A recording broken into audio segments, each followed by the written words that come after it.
Fine, let's do it together, यार. Separately, यार, I'll not be able to give separate. Maybe you can just take. हाँ भाई, आप पूछ लें आपका क्या जी है. So I'll be giving time to her also.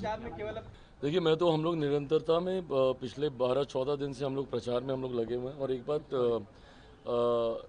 एक बात तय है, जहाँ भी हम लोग जा रहे हैं, जिस तरीके से एनडीए के पक्ष में रुझान देखने को मिल रहे हैं, इसमें कहीं कोई संदेह नहीं है कि इस बार एक मजबूत एनडीए की सरकार बनने जा रही है.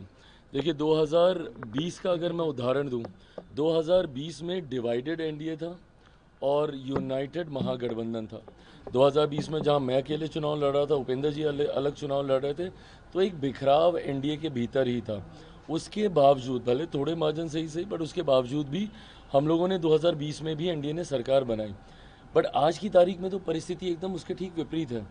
आज यूनाइटेड एनडीए है और डिवाइडेड महागठबंधन है, जो फ्रेंडली फाइट चल रही है. और आज शायद प्रियंका जी जा भी रही हैं उन सीटों पे.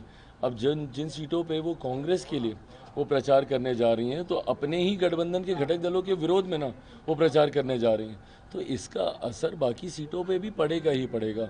तो यूनाइटेड एनडीए और डिवाइडेड महागठबंधन हम लोग को वो एक एक्स्ट्रा लीड देगा, जो शायद हम लोगों के संज्ञान में नहीं थी. हम लोग ये ज़रूर मान के चल रहे थे कि हम लोग पौने 200 तक आराम से हम लोग टच करेंगे, बट अब ऐसा लग रहा है कि कई ऐसी सीटें हैं because of this so called friendly fight, उसमें हम लोग को वॉक ओवर भी कई जगह पे मिलेगा. CM Nitish Kumar released a video making an emotional outreach to the people of Bihar, mentioning about his development works as well in the last 20 years.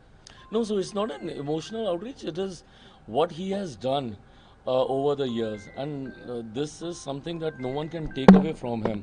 This is a fact which is on record, that he has actually managed to pull our state out of that era of Jungle Raj. You know, if you look at it, his regime from 2005 to 2010, and was the reason why NDA performed so well in 2010, because of those 5 years. And then gradually over the years, the way he has shaped our state in a way that now we can actually think about taking that bigger leap or becoming a developed state now. And also the kind of support that my state is getting from the center under the leadership of my Prime Minister Narendra Modi ji. So I think this is a beautiful combination. We are working hand in gloves, the central government and the state government, and I think all these things were mentioned by him in the video that he released this morning. Thank you very much.